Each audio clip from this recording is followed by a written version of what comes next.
បងប្អូនតើបងប្អូនធ្លាប់មានពេលណាដែលបងប្អូនមានអារម្មណ៍ថាពេលខ្លះយើងព្យាយាមនិយាយជាមួយនឹងមនុស្សជុំវិញខ្លួនយើងហើយពួកគាត់បែរជាអត់យល់ពីអារម្មណ៍របស់យើងទៅវិញឬក៏ពេលខ្លះយើងនិយាយជាមួយនឹងម៉ាស៊ីនឬក៏កុំព្យូទ័រហើយវាមិនយល់ពីអត្ថន័យពេញលេញពីអ្វីដែលយើងចង់បាននោះទៅវិញនេះហើយគឺជាបញ្ហានៃការប្រើប្រាស់ភាសាអញ្ចឹងនៅក្នុងវីដេអូថ្ងៃនេះគឺយើងនឹងមកស្វែងយល់អំពីភាសាពីរប្រភេទដែលយើងកំពុងតែប្រើប្រាស់ប្រចាំថ្ងៃដើម្បីបង្កើតនៅគំរូពិភពលោករបស់យើងផ្ទាល់ភាសាទាំងពីរនោះគឺជាភាសាធម្មជាតិហើយនិងភាសាសិប្បនិម្មិតបើសិនជាយើងនិយាយអំពីភាសាធម្មជាតិគឺវាដូចជាមួយនឹងភាសាខ្មែរភាសាអង់គ្លេសឬក៏ភាសាក្រិកជាដើមដែលភាសាធម្មជាតិនេះវាផ្ដល់ឲ្យយើងនូវសេរីភាពដ៏អស្ចារ្យក្នុងការបញ្ចេញមតិឬក៏បង្កើតអារម្មណ៍ដែលទទួលបាននៅក្នុងចិត្តរបស់យើងនេះផ្ទាល់ភាសាធម្មជាតិនេះគឺវាជាភាសានៃរឿងរ៉ាវបទពិសោធន៍ហើយនិងតម្លៃរបស់យើងផ្ទាល់នៅពេលដែលយើងនិយាយអំពីក្តីស្រឡាញ់និយាយអំពីក្តីសង្ឃឹមគឺយើងកំពុងតែប្រើប្រាស់ភាសាធម្មជាតិនេះឯងប៉ុន្តែផ្ទុយទៅវិញ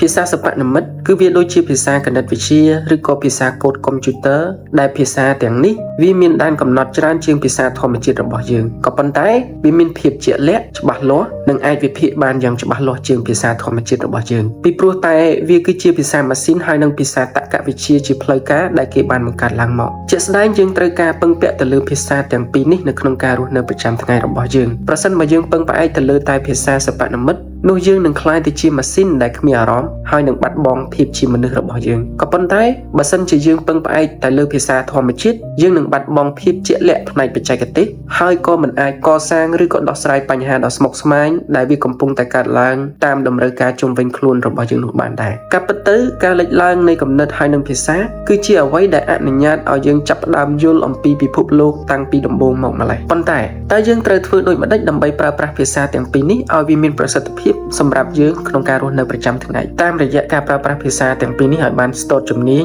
ជាពិសេសការទំនាក់ទំនងរវាងភាសាទាំងពីរនេះយើងនឹងពង្រឹងសមត្ថភាពរបស់យើងនៅក្នុងការតំណាងឲ្យការពិតនៃភាសាទាំងពីរនេះយើងនឹងអាចមានសមត្ថភាពក្នុងការនិយាយទៅកាន់បេះដូងហើយនិងខួរក្បាលរបស់យើងនិងនិយាយទៅកាន់មនុស្សជុំវិញខ្លួនរបស់យើងហើយនឹងអាចនិយាយទៅកាន់ម៉ាស៊ីនផងដែរសមត្ថភាពស្ទាត់ជំនាញទ្វេដងនៃការប្រើប្រាស់ភាសាទាំងពីរនេះរបស់យើងគឺវានឹងធ្វើឲ្យចំណេះដឹងរបស់យើងពិតជាមានប្រយោជន៍ហើយនឹងមានសុពលភាពនៅក្នុងពិភពលោកដ៏ស្មុគស្មាញហើយនឹងពិភពលោកដ៏មានស្រទាប់ច្រើនបែបនេះសូមបងប្អូនកុំជ្រើសរើសយកតែផ្លូវមួយសូមបងប្អូនរៀននិយាយទាំងភាសារបស់មនុស្សហើយនិងភាសារបស់ម៉ាស៊ីនរួមទាំងចេះទាំងការបញ្ចេញអារម្មណ៍នៃការប្រើប្រាស់ភាសារបស់មនុស្សហើយនឹងចេះវិភាគទិន្នន័យទាំងការប្រើប្រាស់ភាសារបស់ម៉ាស៊ីននេះហើយគឺជាគន្លឹះនៃការយល់ដឹងពេញលេញអំពីពិភពលោករបស់យើងហើយនឹងការរស់នៅដោយមានអត្ថន័យពិតប្រាកដនៅក្នុងសម័យកាលថ្មីរបស់យើងមួយនេះ